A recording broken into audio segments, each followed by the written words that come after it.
سر کو کٹا کے دین پہ، سر کو کٹا کے دین پہ، بن کر بلا میں کر دیا ہے تو نے دین، یا حسین یا حسین یا حسین۔ خالق تیرا ممنون ہے، خالق تیرا ممنون ہے، اے مرتضیٰ ہے فاطمہ کے نور ہے، یا حسین یا حسین یا حسین۔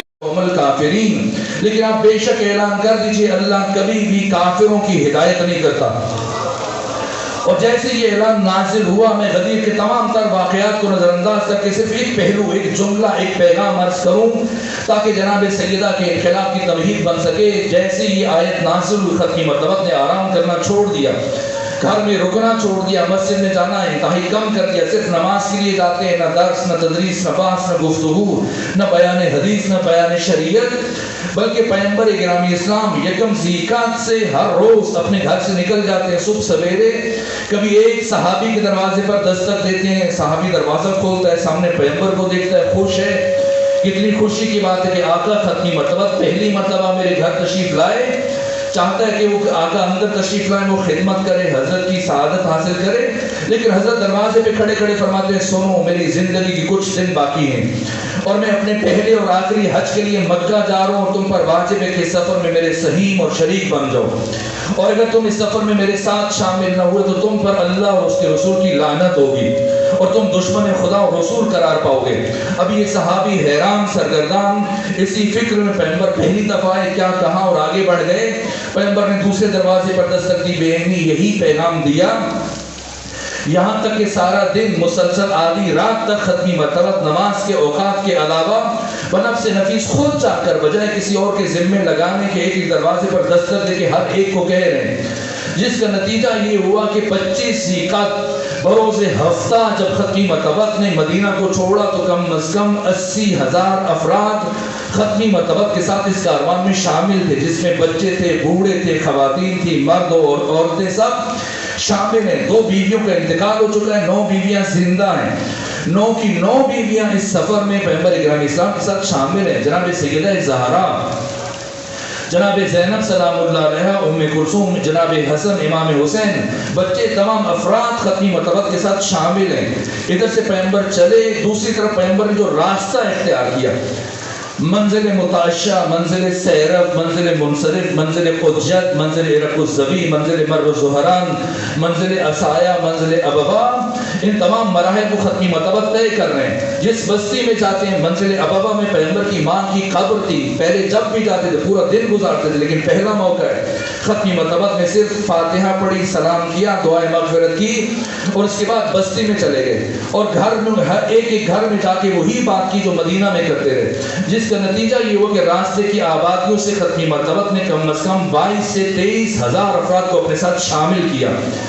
تیسری طرف علی ابن ابی طالب مکہ میں، مدینہ میں موجود نہیں تھے، آپ کو پہلے سے یمن روانہ کر دیا تھا مال خدا اور مال امام، خمس و زکوٰۃ کی جمعآوری کے لیے اور دین خدا کی تبلیغ کے لیے، اور ایک تیز رفتار قاصد کو روانہ کیا کہ علی آپ نے واپس آنا ہے اور جتنا جلد واپس ہو ممکن ہو سکے واپس آئیں، لیکن اکیلے نہیں آنا، یمن سے جتنے افراد کو اپنے ہمراہ لے کے آ سکتے ہیں لے کے آئیے۔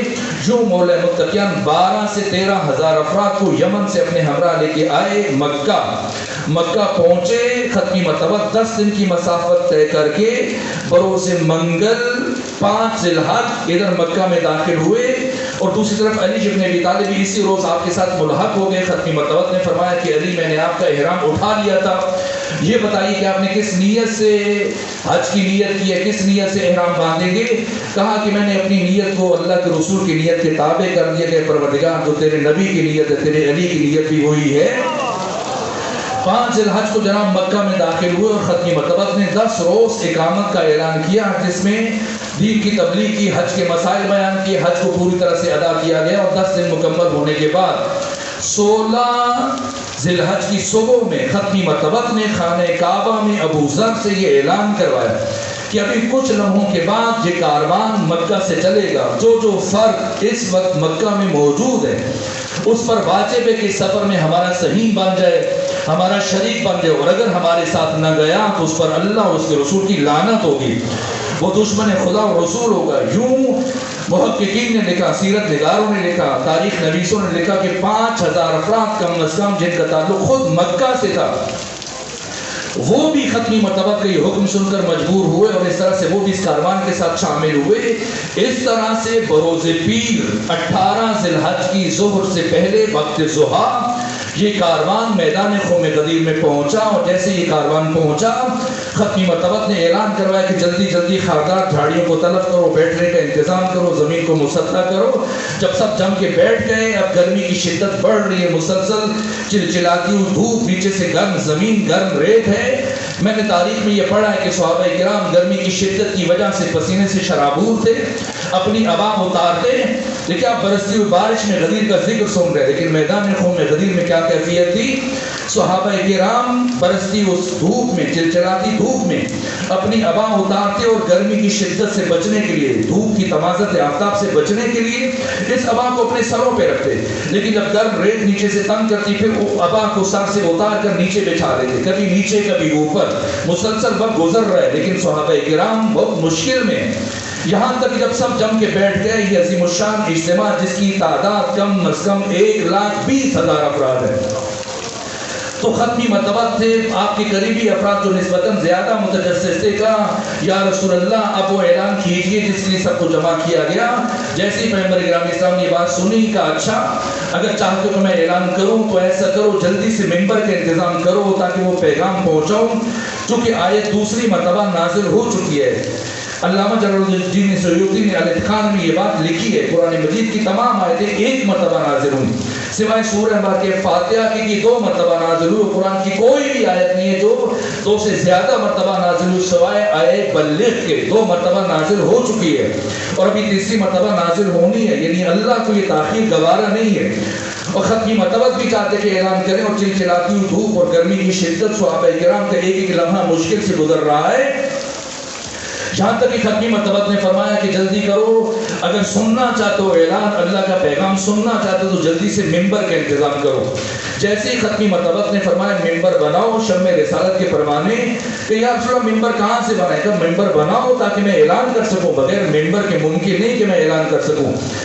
اب شمع رسالت کے پروانے صحابہ کرام دائیں بائیں ادھر ادھر گھومنا شروع ہو گئے، تپو چھان پٹک کے بعد پلٹ کے آئے، دستے ادب جوڑ دی کہ یا رسول اللہ یہاں صحرا ہے، ریگستان ہے، ویرانہ ہے، یہاں پر نہ لکڑی ہے، نہ میخیں، نہ کیلے، نہ باقی انتظامات، ممبر کہاں سے بنائے؟ فرمایا مجھے ممبر چاہیے، جب تک ممبر نہیں ہوگا میں تم تک اللہ کا اہم ترین پیغام نہیں پہنچا پاؤں گا، جس پیغام پر میری رسالت موقوف ہے، جس پیغام پر میری رسالت داؤ پہ لگی ہے، جلدی کرو ممبر بناؤ تاکہ میں اللہ کا اہم ترین پیغام تم تک پہنچا سکوں۔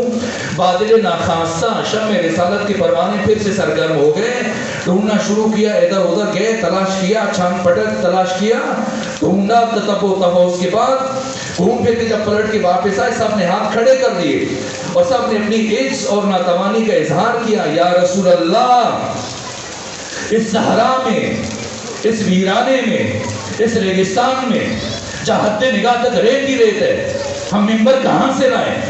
اگر آپ کا یہاں پر خطاب کا ارادہ تھا کم سے کم ہمیں مدینے بتا دیتے، آپ کا ممبر اونٹوں کے اوپر بار کر کے ساتھ لے آتے، یا ہم کم سے کم مکہ میں بتاتے تو آپ کے نیا ممبر بنا لیتے۔ اس صحرا میں، اس ویرانے میں، اس ریگستان میں نہ لکڑی ہے، نہ دیگر اوزار، نہ انتظام، ہم ممبر کہاں سے بنائیں؟ جب سب نے اپنی ناتوانی اور عجز کا اور توحیدستی کا اور توحیدامنی کا اعتراف کیا، ایک مرتبہ ختمی مرتبہ نے ارشاد فرمایا اچھا تم ممبر نہیں بنا سکتے؟ کہ یا رسول اللہ نہیں بنا سکتے۔ کہ پھر ایسے کرو، یہ تمہارے شتر ہیں، اونٹ، ان کے پالان اتارو اور انہیں اوپر نیچے رکھ کر ممبر بناؤ۔ ابن خلدون جیسے متعصب مورخ نے ان پالانوں کی تعداد تک ذکر کیے کہ پیغمبر گرامی اسلام نے 9 پالان اوپر نیچے رکھے اور پھر ممبر بنا، اور پھر ختمی مرتبہ نے خطاب فرمایا۔ وقت بہت تیزی سے گزر رہا ہے لیکن یہ ایک جملہ سنیں تاکہ اسے تمہید قرار دے کے آگے بڑھ سکوں۔ میں دست ادب جوڑ کر روح رسول سے یہ سوال کرتا ہوں، یا رسول اللہ آپ رحیم ہیں، آپ کریم ہیں، آپ شفیق ہیں. آپ اپنے صحابہ سے ہمیشہ یہ فرمایا کرتے تھے کہ دوسروں کے لیے آسانیاں پیدا کرو، ان کے لیے پرابلمز کریٹر نہ بنو، ان کے لیے مشکلات پیدا نہ کرو. یا رسول اللہ، آپ اس کائنات کے حساس ترین اور کریم ترین انسان ہیں. اگر آپ نے یہ اعلان خود ہی ممبر بنانا تھا تو جیسے ہی افراد پہنچے تھے یہ ممبر بنوا کے اعلان کر کے سب کو رخصت کر دیتے. پھر آخر اتنی دیر تک شمع رسالت کے پروانوں کو اس چلچلاتی دھوپ میں اور گرم ریت پر کیوں بٹھا کے رکھا؟ تو رسول اسلام حکیم امت اسلامی ہیں، عقل کل، مجسم عقل اور سراپا عقل ہیں. ختمی مرتبہ نے اپنے اس عمل سے قیامت تک آنے والے باشعور انسانوں کو یہ پیغام دیا کہ سمجھ لو اور جان لو، یہ میرے عزیز، میرے صحابہ، یہ شمع رسالت کے پروانے، یہ بہت محترم ہے، ان کا بڑا مقام ہے، ان کی بڑی خدمات ہیں، ان کے وجود سے اسلام کو تقویت ملی. انہوں نے میرے ساتھ ہجرت کی، انہوں نے میرے ساتھ جنگیں لڑی، انہوں نے قربانیاں دی، لیکن ساری زحمتیں اپنی جگہ. قیادت کے لیے، رہبری کے لیے، امامت کے لیے، قیادت، رہبری اور امامت کے لیے استعداد، صلاحیت، لیاقت اور قابلیت چاہتے ہیں. یہ افراد اپنے سارے احترام کے باوجود اتنی صلاحیت نہیں رکھتے کہ میرے بغیر ایک ممبر بنا سکیں.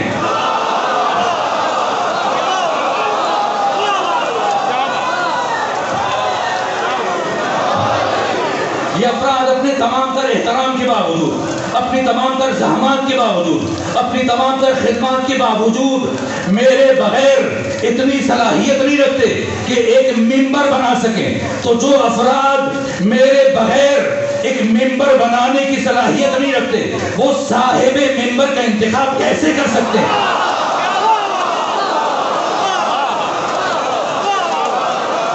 ممبر بھی میں بناؤں گا، ممبر بھی میں بناؤں گا، ممبر بھی میں بناؤں گا اور صاحب ممبر کا اعلان بھی میں کروں گا.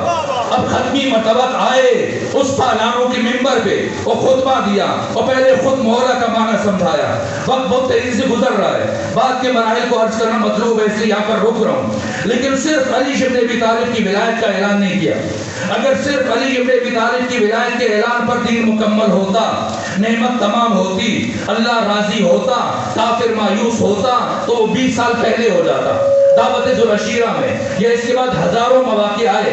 ختمی مرتبہ نے اپنی زندگی میں سب سے زیادہ جس حقیقت کا اعلان کیا وہ علی ابن ابی طالب کی ولایت ہے.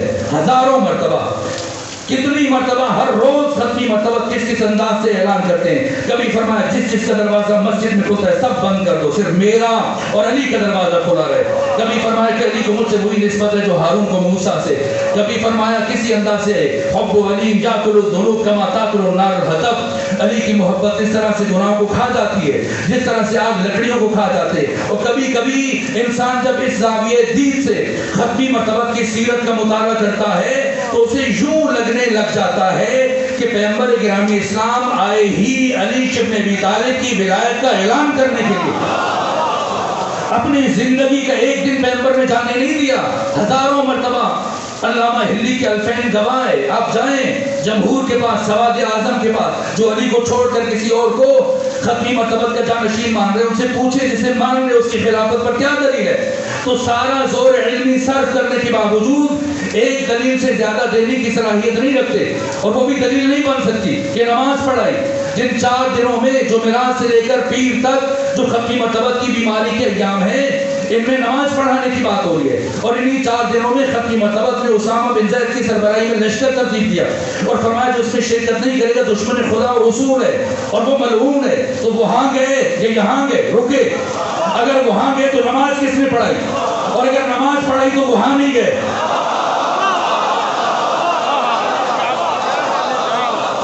تو جو وہاں بھی گیا اس کے بارے میں پیغمبر نے کیا فرمایا ہے، تو پھر کسے پیغمبر کا جانشین بنائیں گے؟ ایک دلیل ہے وہ بھی نہ جائے مان کر نہ پائے رفتن. دوسری طرف علی ابن ابی طالب کی ولایت پر، امامت پر، حکومت پر، قیادت و سیادت و رہبری پر صرف علامہ حلی نے ایک کتاب لکھی جس کا نام الفین، الفین 2000 دلائل امیر المومنین کی ولایت پر علامہ حلی نے لکھے. اور لکھنے کے بعد کہا کہ علی کی ولایت کے دلائل 2000 میں منحصر نہیں ہے، میں نے تبرکن لکھے، تیممن لکھے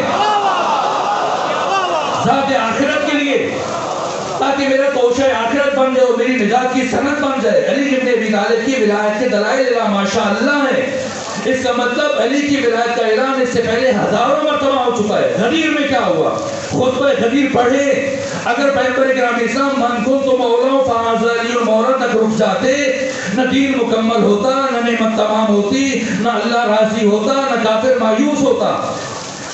کیوں دین مکمل ہوا؟ کیوں نعمت تمام ہوئی؟ کیوں اللہ راضی ہوا؟ کیوں کافر مایوس ہوا؟ اب خطبہ غدیر اٹھائیں پڑھیں۔ جیسی ختمی مرتبت نے فرمایا ان اللہ مولا، یا اللہ میرا مولا ہے، وانا مولا المومنین، میں مومنین کا مولا ہوں، فمن کنت مولا فہذا علی المولا، جس کا میں مولا ہوں اس کی علی مولا۔ لیکن پیغمبر یہ کہہ کر رکے نہیں، آگے بڑھے، فرمایا علی کے بعد علی کا بڑا بیٹا حسن میرا جانشین، میرا خلیفہ، میرا نائب، تمہارا امام ہے۔ حسن کے بعد حسین، حسین کے بعد حسین کے 9 بیٹے تمہارے قائد اور رہبر ہیں۔ اس لیے دشمن مایوس ہوئے، اس لیے کہ اس سے پہلے سمجھ رہے کہ پیغمبر بوڑھے ہیں، بیمار ہیں، انقریب آپ کا انتقال ہو جائے گا، پیغمبر کے بعد ہم حکومت لے لیں گے، اور اگر علی آئے تب بھی علی 5 سال حکومت کریں گے، 10 سال کریں گے، 20 سال، یا علی کو مار دیں گے، یا علی خود سے اپنی موت سے دنیا سے چلے جائیں گے، لیکن اس کے بعد پلٹ کر یہ حکومت خلافت ہمارے پاس آ جائے گی۔ لیکن جیسے ہی میدان خم غدیر میں ختمی مرتبت نے علی کے بعد علی کے 11 بیٹوں کی قیادت، سیادت، امامت اور رہبری کا اعلان کیا، اب کافر مایوس ہوا کہ اب تو یہ دین کبھی، اب تو یہ حکومت کبھی ہمارے پاس نہیں آئے گی۔ اس لیے اعلان خم غدیر کے بعد 70 دن ہے، وہ مسلسل ریشہ دوانیوں کا سلسلہ شروع ہوا، یہاں تک کہ دن بدن سر جڑ گئے منافقین، ہر مقام پر، گھروں میں، مختلف مقامات پر بیٹھ کے سوچ نے کیا کیا جائے، کس طرح سے خلافت اس کے محور سے ہٹایا جائے، مسلسل سازشیں کرنے، ختمی مرتبت کی ہر بات پہ نگاہ ہے۔ اس لیے اپنی زندگی کے آخری دنوں میں آپ نے لشکر ترتیب دیا اسامہ بن زید کی سربراہی میں کہ اس میں چلے جائیں، لیکن اس میں بھی پہلو نہیں کی گئی۔ اس کے علاوہ جب جو میراث کو آقا کی بیماری شروع ہوئی تو کہا کہ قلم دوات لے اور ایسی تحریر لکھوں کہ میرے بعد کبھی گمراہ نہ ہو، لیکن سمجھنے والوں کو ہوشیار افراد سے پتہ تھا کہ پیغمبر کیا لکھنے والے ہیں، کہ ان الرجل یحجر الشخص ہذیان ہو گیا، قلم دوات نہیں لیا، یہاں تک کہ یہ 4 دن بہت اچھی و غریب دن ہیں، اور پیر کے روز ختمی مرتبت کی رحلت ہوئی ہے، اور کیفیت کو طبقات ابن سعد میں، طبری میں، الصلخابہ میں، باقی کتابوں میں تفصیل کے ساتھ درج کیا گیا۔ ختمی مرتبت نے فرمایا کہ میرے حبیب کو بلاؤ، ایک خاتون کسی کو بلا کے لے، فرمایا نہ میرے حبیب کو بلاؤ، پھر ایک خاتون کسی اور کو بلا کے لے، کہنا میرے حبیب کو بلاؤ، یہاں تک کہ علی ابن ابی طالب کو بلایا گیا، اور پیغمبر کی جو آخری لمحات ہے، طبقات ابن سعد جو سیرت کی قدیمی ترین کتاب ہے، انہوں نے اور دیگر مورخین نے یہ لکھا ہے، تاریخ کامل کی بھی جملے، کہ ختمی مرتبت نے اپنی زندگی کے آخری لمحات میں اپنی رضا کو سر سے کھولا اور علی کو اپنے دامن پہلو میں لیا، اور اسی کیفیت میں پیغمبر کرام اسلام کی روح نے پرواز کیا اور وصیتیں فرمائیں، علی مجھے خود غسل دینا، علی مجھے کفن پہنانا، علی میری تشییع جنازہ، ساری وصیتیں مکمل کی، یہاں تک کہ پیر کے روز ختمی مرتبت کا انتقال ہوا۔ اس کے بعد جناب زید بن سہل نے آپ کی یہ قبر کھودی، اختلاف تھا کہ آپ کی قبر کہاں بنائی جائے، کچھ نے کہا جنت البقیع میں، کچھ نے کہا کہ سینہ مسجد نبوی میں، مولا متقیہ نے فرمایا کہ نہ، ختمی مرتبت کی وصیت تھی کہ اسی مقام پر آپ کی قبر بنائی جائے، چنانچہ زید بن سہل نے آپ کی قبر کھودی، اور اس کے بعد 4 شخصیات ہیں، ایک عباس بن عبد المطلب، ایک فضل بن عباس، ایک اسامہ بن زید، ایک علی بن ابی طالب علیہ السلام، ان 4 شخصیتوں نے ختمی مرتبت کو قبر میں اتارا ہے، جن میں سے خود بعد میں انصار نے کہا یا علی ہمارے میں سے بھی ایک فرد لے لیجیے تاکہ ہماری لیے بھی برکت شامل ہو جائے، چنانچہ ان میں سے اوس بن خولی اس کو شامل کیا گیا۔ ان 4 افراد کے اوپر سے ختمی مرتبت کا جسد مطہر مولا متقیہ کو دیا، اور آقا نے خود سے تدفین کی۔ اس دوران میں تدفین کے لمحات میں عباس بن عبد المطلب نے کہا علی مجھے محسوس ہو رہا ہے کہ مدینے کے اندر حالات کشیدہ ہو رہے ہیں، آپ جلدی سے باہر آ جائیے اور یہ فریضہ ہمیں سونپ دیجئے، اور آپ باہر آ کر اپنا ہاتھ بڑھائیں تاکہ سب سے پہلے میں سب کے سامنے آپ کی بیعت کروں اور کوئی کسی کو اختلاف کرنے کی ضرورت نہ ہو سکے۔ لیکن ختمی مرتبت کی وصیتوں کو بالائے طاق رکھنا اور دفن سے پہلے بیعت لینا یہ ممکن نہیں تھا ذات امیر المومنین کے لیے۔ ادھر ختمی مرتبہ کے مراحل چل رہے ہیں اور جنازہ کیسے پڑھا گیا؟ پوچھا گیا بولے متقیان سے جنازہ کون پڑھائے گا؟ آقا نے فرمایا نہ زندگی میں کوئی ختمی مرتبہ کے سامنے امامت کا حق رکھتا ہے، نہ کوئی ان کی جسد مطہر پر ان کے جنازے کی امامت کی صلاحیت رکھتا ہے۔ تو پھر کیا کریں کہ ایک ایک فرد آئے اور جنازہ پڑھے؟ کیسے؟ اہل تسنن تشریف فرمائے 4 تکبیریں پڑھتے ہیں، شیعہ 5 پڑھتے ہیں۔ پیغمبر کے نماز جنازہ پر کتنی تکبیریں پڑھی گئی؟ کوئی تکبیر نہیں تھی۔ سب مورخین نے لکھا ہے، یہاں تک کہ بچے بیٹھے ہیں، جوان کی اسلامیات اختیاری کتاب میں غلام احمد حریری نے بھی یہ بات لکھی ہے کہ ایک صحابی آتا اور پوچھا بولے متقیان سے کہ بتائیں پھر ہم کیا پڑھیں؟ کہ یہ حضرت نے فرمایا یہ آیت پڑھو ان اللہ و ملائکتہ یصلون علی النبی یا ایھا الذین آمنوا صلوا علیہ وسلموا تسلیما۔ اس طرح سے ایک صحابی آتا رہا اور برابر 3 دن تک ختمی مرتبہ کی نماز جنازہ پڑھی جاتی رہی۔ پیر کا دن، منگل کا دن اور بدھ کا دن گزرنے کے بعد بدھ اور جمعرات کی درمیانی شب سحر سے پہلے آقا کی تدفین ہوئی۔ اس سارے مراحل میں کیا ہوا؟ ایک طرف یہ صورتحال ہے، دیکھیے وقت بہت تیزی گزر رہا ہے، شاید میں آج کچھ لمحے آپ کو زیادہ سامنے دوں، مجھے احساس ہے بارش برس رہی ہے اور افراد بارش میں کھڑے ہیں، لیکن میں چاہتا ہوں کہ کم سے کم آج کی حد تک یہ پیغام مکمل ہو جائے۔ کسی حد تک میں پوری کوشش کروں گا خلاصہ کروں، لیکن اگر چند دقیقے تاخیر ہو جائے تو آپ سے معافی چاہوں گا۔ ایک سلوات بھیجیے خاندان فاضل۔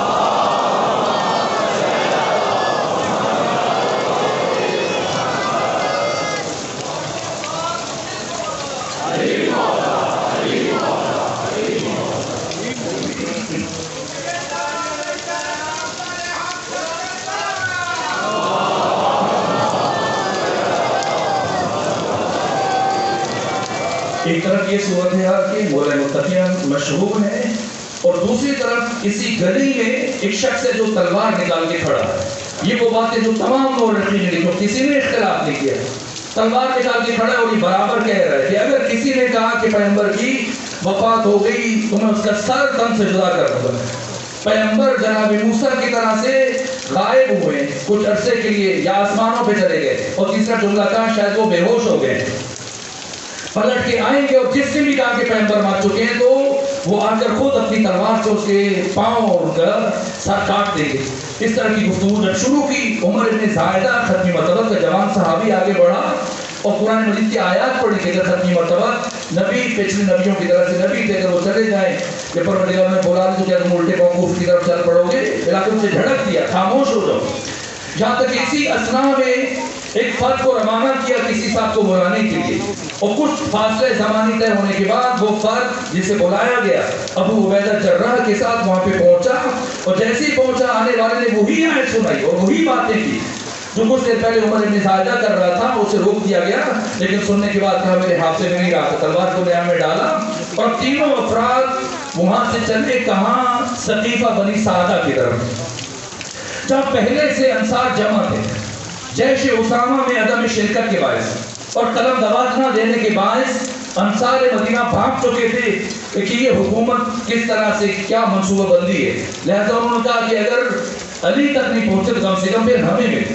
لہذا اوس و خزرج جو باہمی رقابہ رکھتے تھے اس کے باوجود سب جمع تھے اور اس کی قیادت کر رہے تھے قبیلہ خزرج کے سردار جناب سعد بن عبادہ، اور چونکہ بیمار تھے، نحیف تھے، ردا اٹھ کے بیٹھے ہوئے تھے مسند پر، تو انہی کا بیٹا قیس بن سعد وہ ان کی بات کو بار بار دہرا رہا تھا۔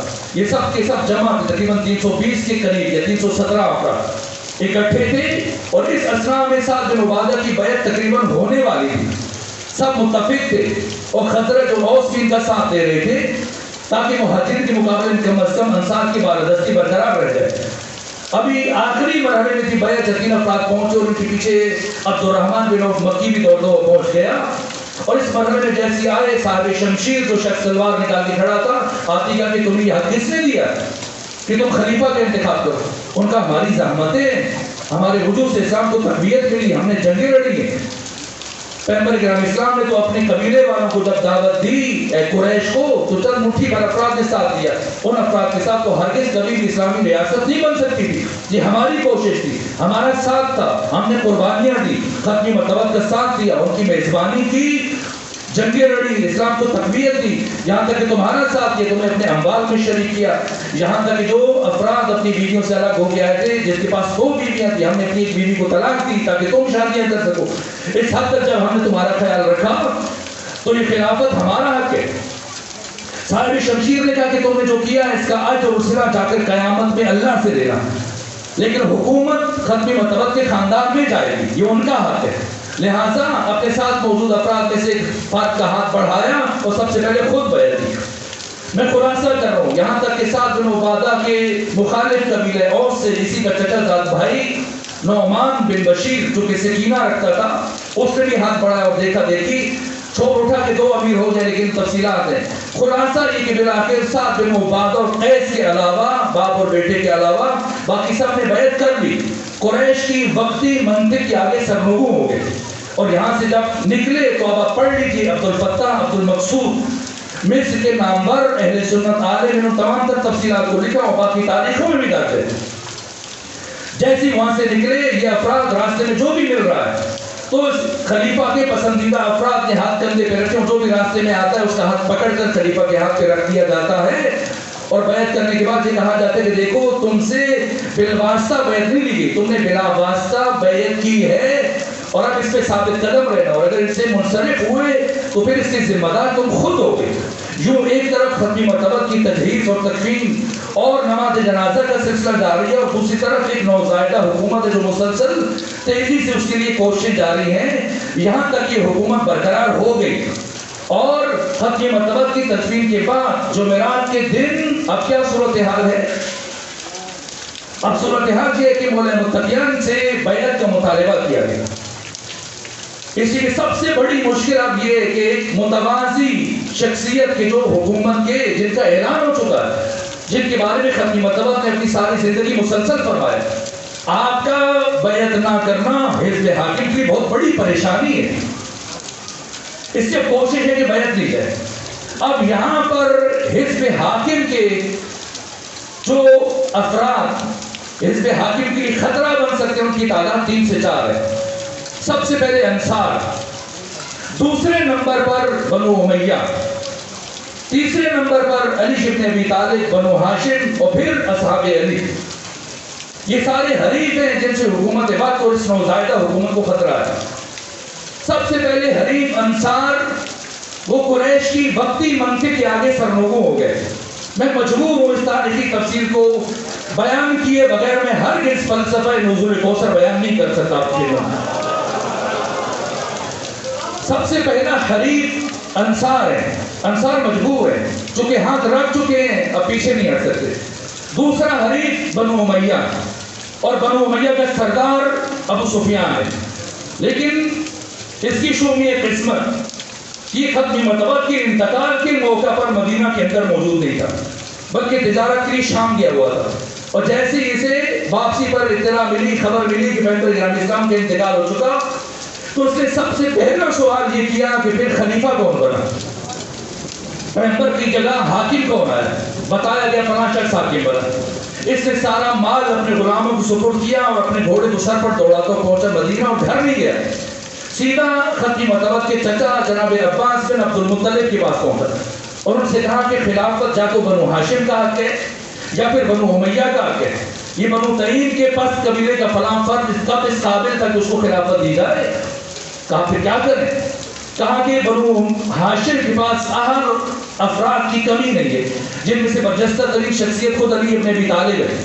آپ علی سے چل کے ایک دفعہ میری طرف سے مطالبہ کریں کہ علی مسجد نبوی میں کھڑے ہو کر مسلمانوں کے سامنے یہ کہہ دیں کہ میں پیغمبر کا جانشین ہوں اور میں خلیفہ ہوں، پھر علی کو خلافت لے کے دینا میرا کام ہے، میں مدینے کی گلیوں کو گھوڑا سواروں سے اور پیادہ لوگوں سے بھر دوں گا، جتنے تیر تلواریں نیزے جتنے بھی گھوڑے خچر سامان حرب و زر سپاہی سب میرے ہوں گے، بس علی سے اتنا کہو، علی آپ کا بھتیجا ہے، علی ایک دفعہ ہمیں بھرے خلافت لے کے دینا میرا کام ہے۔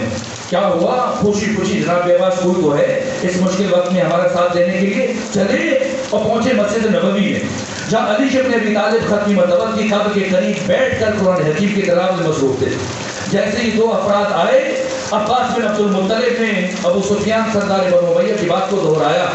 مولا متقیہ نے جیسے یہ بات سنی آپ کے چہرے پر غضب کے آثار ظاہر ہوئے. ابو سفیان کی طرف دیکھا اور یہ جملہ ارشاد فرمایا کہ ابو سفیان خلافت میرا حق ہے, اس میں تو کچھ شک نہیں ہے, لیکن علی ابن ابی طالب کو یہ بات سمجھ میں نہیں آ رہی کہ تو ابو سفیان مسلمان کب سے ہو گیا.